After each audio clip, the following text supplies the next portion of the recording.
Hello everyone, कैसे हैं आप सब लोग। Welcome back to ICT virtual classroom Dehradun. मैं निखिल राणा। क्लास 9 का अपना मैथ का टॉपिक जो कि हमारा है हीरोन्स फॉर्मूला, उसको कंटिन्यू करेंगे। तो कंटिन्यू रखते हैं इस क्वेश्चन को। और हमने जो अभी इससे पहले हम पहले टॉपिक को समझ चुके हैं, कॉन्सेप्ट कर चुके हैं, बस हम उस पर क्वेश्चन ट्राई कर रहे हैं कि हीरोन्स फॉर्मूला एप्लीकेबल कैसे होता है और कहाँ होता है। तो चलिए अपनी क्लास शुरू करेंगे। शुरू करने से पहले हमेशा की तरह थॉट ऑफ द डे लेके चलते हैं। तो आज का थॉट ऑफ द डे है बच्चों, अगर आपको अपने देखिए आज का थॉट ऑफ द डे, अपने तरीके बदले अपने इरादे नहीं। जी हाँ, अगर आपको कुछ पाना है तो अपने तरीके बदले अपने इरादे नहीं। आप अपना वेज ऑफ डूइंग बदल सकते हैं। अगर आपको किसी चीज को अचीव करना, आपको जो आप कर रहे हो उस चीज से आपको नहीं वो चीज मिल पा रही है, तो इट डजंट मीन कि आप वो चीज नहीं कर सकते। क्या पता आप उसको पाने के लिए, उसको करने के लिए आपका तरीका कुछ गलत हो, आप कुछ गलत तरीके से वो चीज कर रहे हो, है ना। क्या था इसको करने का कोई दूसरा अच्छा तरीका हो, उस पर फाइंड आउट करो। तो इसका मतलब ऐसा नहीं कि आप कोई चीज कर नहीं सकते। इरादा अपना सेम रखो, बट अपना नंबर ऑफ जो वेज हैं, तरीके हैं, वो बदलो। बिकॉज एक चीज को करने के बहुत कई तरीके होते हैं। वो डिपेंड करता है कि आप कौन सा मेथड चूज करते हैं। तो चलिए अपनी क्लास शुरू करेंगे। और ये हमारा टॉपिक था, और ये टॉपिक आपने क्वेश्चन था जो हमारा हीरोन्स फॉर्मूला के हमने लास्ट क्लास में किया था। अब इसी प्रकार का क्वेश्चन एक और आ जाता है जो कि हमारा हीरोन्स फॉर्मूले से रिलेटेड, और वो क्वेश्चन है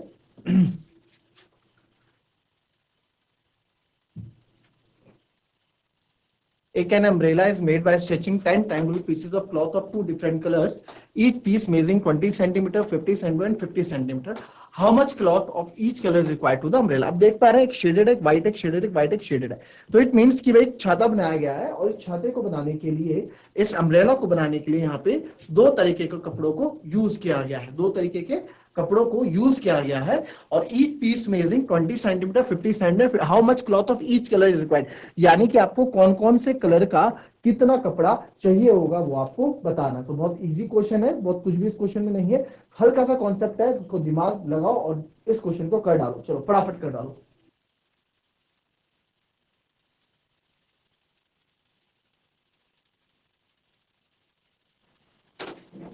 चलिए, हुआ किसी का?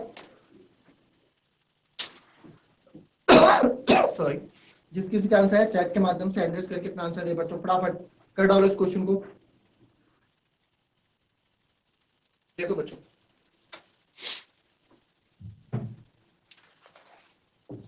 कुछ भी नहीं है इस क्वेश्चन में, सिंपल जो जो बोल रहा है वैसे में क्वेश्चन करना था। तो एक ट्रायंगुलर पीस हमारे पास है, ठीक है। जो आप बोला, जो छाता जो बन रहे हैं, अम्ब्रेला बन रहे हैं, जो ट्रायंगल से बन रहे हैं, एक शेडेड है, एक लाइट है, शेडेड है, ये ट्रायंगल। तो इसकी आपको बुझाई दे रखी है भाई, हर एक की आपको 50, 20 और क्या दे रखा है, 10 10, ठीक है। 10 ट्रायंगुलर पीसेस ऑफ क्लॉथ। तो an umbrella is made by stitching 10 triangular pieces of cloth of two different colours, each piece measuring 20, 50 and 50 centimetre. तो यार 10 पीसेज है ऐसे, यहाँ पे जैसे 1 2 3 4 5 है, 5 पीछे होंगे, तो 10 पीसेज है। तो 10 पीसेज है। तो भैया अब हमको हर एक क्या बताना, how much cloth of each triangular is required for the umbrella. An umbrella made by stretching 10 triangular pieces of cloth of two different colors, each piece measuring, हर एक पीस का जो मेजर है 50, 20 और 50 सेंटीमीटर का है। तो सबसे पहले हम निकाल लेते हैं ट्रायंगुलर पीस। जैसा ट्रायंगुलर पीस है,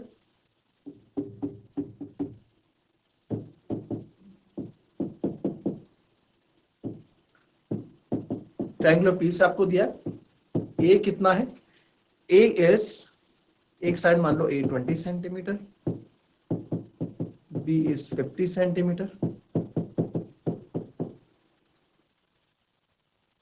अब यहाँ पे आपको बिकॉज हीरोन्स फॉर्मूला यूज करना है, आपको हाइट वगैरह कुछ नहीं दी गई, तो area of triangle Heron's formula की मदद से निकलेगा। तो S equals to 50 plus 50 plus 20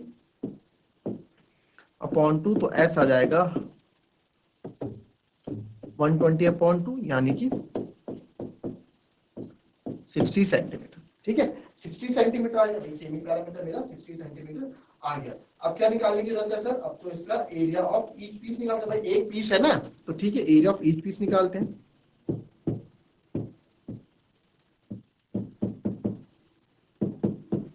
area of each piece, तो एरिया ऑफ ईच पीस कैसे निकलेगा? Under root s, s minus ए, S minus B, S minus c. Under root s s 60, 60 minus 50, 60 minus 50 और 60 minus 20, यही तो solve कर देते हैं। 60 into 10 into 10 into 40, तो आप यहाँ देखेंगे ये आ जाएगा 60, एरिया जो है 10 तो बाहर आ जाएगा, अंदर बच जाएगा। 60 को मैं ब्रेक कर सकता हूँ, 10 इंटू 6 60, जो आपके मन में आए वो कर दो, और 10 इंटू 4 40। तो ए आ जाएगा यहाँ पे एक 10 और एक 10 और आ जाएगा, क्योंकि भाई 10 10 ये हो गया, और 4 का आपको पता है 2 होता है और रूट 6। तो ये आ जाएगा हमारा एरिया 10 टाइम्स 100 और 200 root 6 centimetre square. 200 root 6 centimetre square का मतलब क्या है सर? 200 रूट 6 सेंटीमीटर का स्क्वायर का मतलब ये है कि हमको ऐसा क्या है, हमको cloth required for each colour, यानी कि हर एक जो कलर है, जो हर एक जो टुकड़ा है, इसका एरिया कितना है? 200 रूट 6 है भाई, 200 रूट 6 है ना। और अब इसमें क्या बोला है भाई, देखो made by 10 triangular pieces of cloth है ना, तो 10 ट्रायंगुलर पीसेस है, तो 10 मतलब 5 एक का होगा, 5 एक का होगा भाई, 10 है टोटल, 10 है, 10 कलर कितने हैं? 2, तो यानी कि 5, तो हर एक का पूछा है। अगर मुझे व्हाइट कलर चाहिए तो मुझे कितना एरिया कपड़ा चाहिए, मुझे अगर शेडेड चाहिए तो मुझे कितना कपड़ा चाहिए, ये हमसे पूछा है। यहां पे कॉन्सेप्ट को समझो बच्चों कि टोटल 10 पीसेस हैं। 10 पीसेस मतलब 5 एक कलर के होंगे और 5 एक कलर के होंगे, है ना, ये 10 पीसेस हैं। अब जब 10 पीसेस हैं तो यार, अब 10 पीसेस हैं तो अब यहां देखो पूछा है क्या हमसे, how much cloth of required, है ना, तो आप लिखेंगे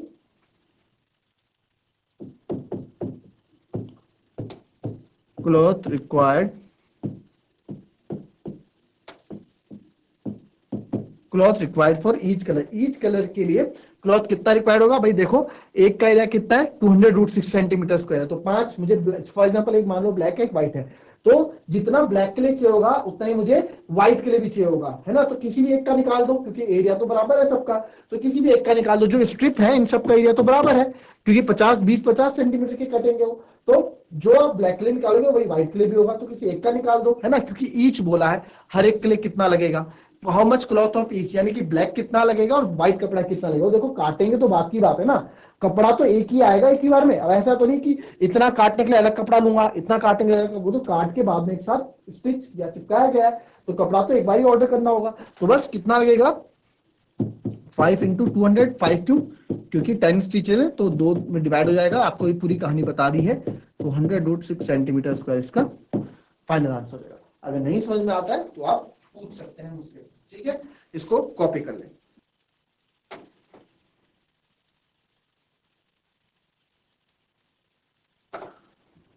अ काइट, ठीक है, काइट वाला क्वेश्चन है ये।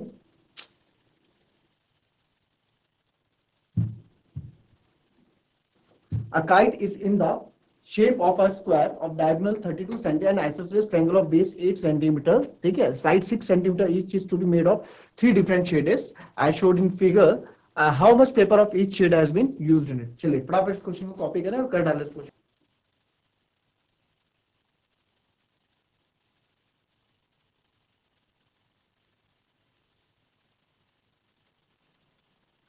देखिए बच्चों, इसमें जो है आपको 3 तरह के शेडेड दिए गए हैं, ठीक है, 3 तरह के शेड्स आपको यहाँ दिए गए हैं। बोला गया है कि एक शेप ऑफ स्क्वायर है जो डायगोनल 32, जिसका डायगोनल 30, ये 32 दे दिया, ये 32 दे दिया, क्लियर, 32 सेंटीमीटर है, and is an isosceles triangle of base, और यहाँ पे जो ट्रायंगल है इसका बेस 8 सेंटीमीटर, ये भी दिया गया 8 सेंटीमीटर है, and side 6 centimetre each, side 6 centimetre है, is to be made of 3 different shaded. तो 3 डिफरेंट शेड यहाँ बता रखे, 1 2 3 लिख रखा है, हम इनको शेड कर देते हैं ताकि आपको दिक्कत ना हो ज्यादा, तो इसको शेड कर देते हैं बढ़िया, और बता देते हैं कि कौन कौन से शेड से बनी हुई है।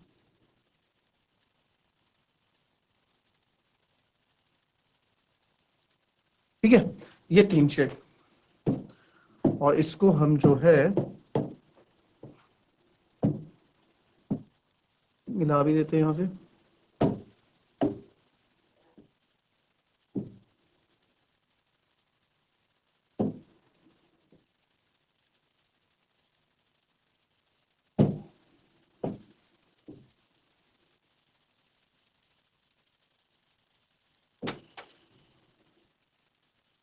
ठीक है, इस तरह की काइट थी, है ना।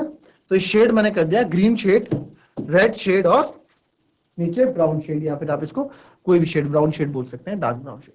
तो ये ब्राउन शेड इसमें हमने कर दिए। अब ये बोल रहा है कि how much paper of each shade has been used in, अब बताओ भाई हर एक पेपर का कितना इसमें यूज हुआ है, ये आपको बताना है। और यहाँ पूछ भी रहा थे विद डायगोनल, स्क्वायर का डायगोनल आपको दे रखा है 32 सेंटीमीटर डायगोनल, ठीक है, ये आपको 32 सेंटीमीटर दे रखा है। और बस अब आपको जो यहाँ पे इस क्वेश्चन का आंसर निकालने, भाई ये पेपर कितना लगा, ये पेपर कितना लगा, और ये नीचे जो लास्ट पेपर है वो कितना लगा। अब ये क्वेश्चन काफी इजी और क्लियर हो चुका है कि क्या क्या हमें करना है, तो फटाफट इस क्वेश्चन को कर डालो।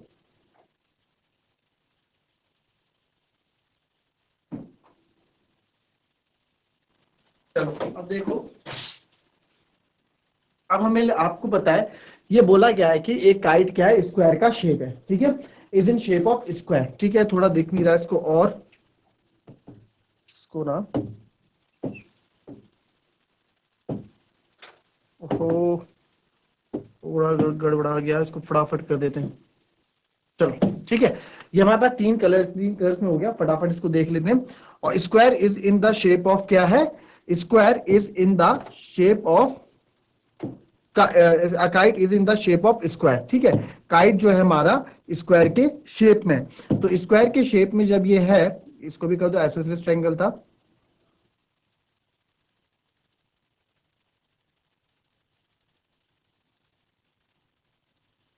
ठीक है, जिसका बेस मेरे को 8 दे रखा है और ये साइड 6 दे रखी है, ठीक है। तो अब क्योंकि ये स्क्वायर हमारा क्या है, स्क्वायर जो है हमारा किसकी शेप में है सर, स्क्वायर हमारा सॉरी काइट जो हमारी स्क्वायर के शेप में, तो काइट के जो स्क्वायर के डायगोनल्स भी सेम होते हैं, ठीक है। तो हम यहाँ क्वेश्चन जब स्टार्ट करेंगे लिखेंगे, बिकॉज अ काइट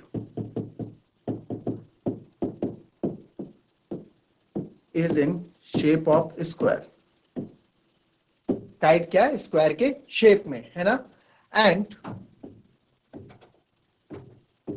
मैंने पढ़ा रखा है डायगोनल्स ऑफ द स्क्वायर, आपको पता है 8th क्लास में चैप्टर था, diagonal of the squares are equal, ठीक है। जो डायगोनल के स्क्वायर्स होते हैं वो क्या होते हैं, इक्वल होते हैं, ये भी हमको पता है कि diagonals of squares are equal. And जब diagonal of squares are equal है, एंड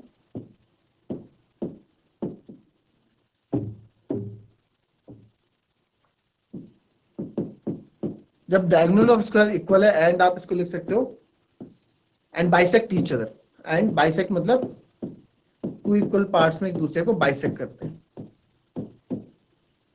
ठीक है, यानी कि ये स्क्वायर इधर और इधर बराबर भागों में बटा हुआ है, ठीक है। तो कहने का मतलब है कि अगर मैं इस पूरे का एरिया निकाल दूं, पूरे स्क्वायर का एरिया निकाल दूं, तो इसको मैं डिवाइडेड बाय 2 कर दूंगा, क्योंकि 2 बराबर भागों में बटा है ना। एंड ऑल्सो इस लिखेंगे, and also square is a rhombus, square एक रोम्बस भी है, क्योंकि जो भी रोम्बस की सारी प्रॉपर्टी है वो स्क्वायर फॉलो करता है, ठीक है। भले रोम्बस स्क्वायर की प्रॉपर्टी फॉलो नहीं करता, बट स्क्वायर रोम्बस की प्रॉपर्टी फॉलो करता है। तो square is also a rhombus, तो देयरफॉर एरिया ऑफ स्क्वायर हमारा एरिया ऑफ रोम्बस के बराबर हो सकता है।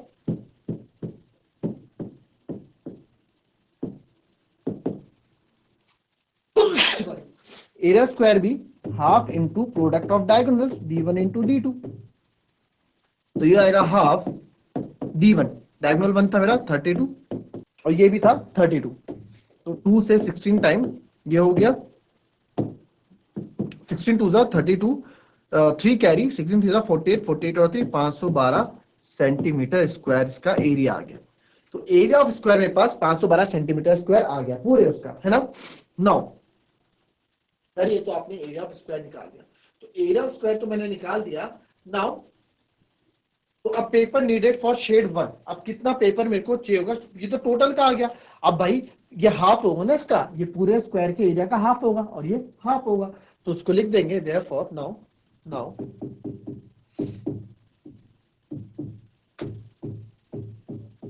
पेपर नीडेड फॉर शेड 1 या शेड ग्रीन, जो हमने क्या, आप नाम भी दे सकते हो या शेड 1 भी लिख सकते हो, हमने शेड ग्रीन क्या है, तो शेड ग्रीन कितना हो जाएगा, हाफ ऑफ कितना 512 का, ये आप इतना ये लिख दो 1/2 of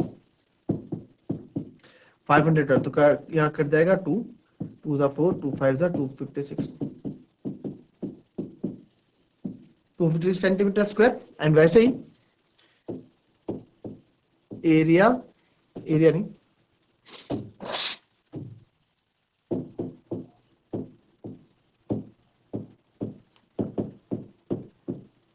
paper required for shade red, वो भी हाफ ऑफ 512 हो जाएगा, यानी कि 256 सेंटीमीटर स्क्वायर, ये भी हो जाएगा। तो इन दो का तो मेरे पास आ गया भाई। 256 इसके लिए चाहिए था, 256 सर इसके लिए चाहिए था। Now for the area of base, अब जो एरिया ऑफ बेस या फिर एरिया ऑफ ट्रायंगल भी आप इसको बोल सकते हैं, एरिया ऑफ जो आपका थर्ड शेड है, एरिया ऑफ जो आपका थर्ड शेड है। तो now area for third shade, now area for third shade oblique pink, वो क्या है, वो तो एक ट्रायंगुलर शेप है और बताया गया कि आइसोसेलेस ट्रायंगल है। ठीक है, तो आइसोसेलेस ट्रायंगल का एरिया तो नहीं है हमारे पास, पर हम निकाल सकते हैं। और यहां में साइड दे रखिए ए कितनी 6, बी भी 6, सी है 8। तो यार अब यूनिफॉर्म फॉर्मूला से निकला है तो एस निकाल देते हैं, ए प्लस बी प्लस सी अपॉन 2 हम लोग करते हैं। तो एस यहां से आ जाएगा, ए इज 6 प्लस 6 12 प्लस 8 20 अपॉन 2, तो आ गया 20 अपॉन 2 यानी कि 10 सेंटीमीटर। एस तो भी 10 सेंटीमीटर आ गया। अब इसका एरिया हम निकालेंगे। तो एरिया निकालने के लिए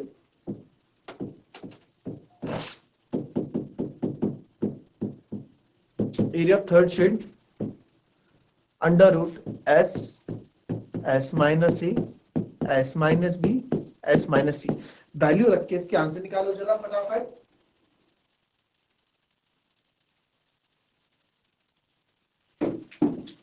चलिए अब इसमें देखें आप, अब इसका कर दिया आपने, क्या है सिंपल, तो अंडर रूट एस कितना है 10, फिर 10 माइनस 6 10 माइनस 6 10 माइनस 8, ठीक है। तो ये आ जाएगा under root 10 10 minus 6 is 4 10 minus 6 is 4 10 minus 8 is 2।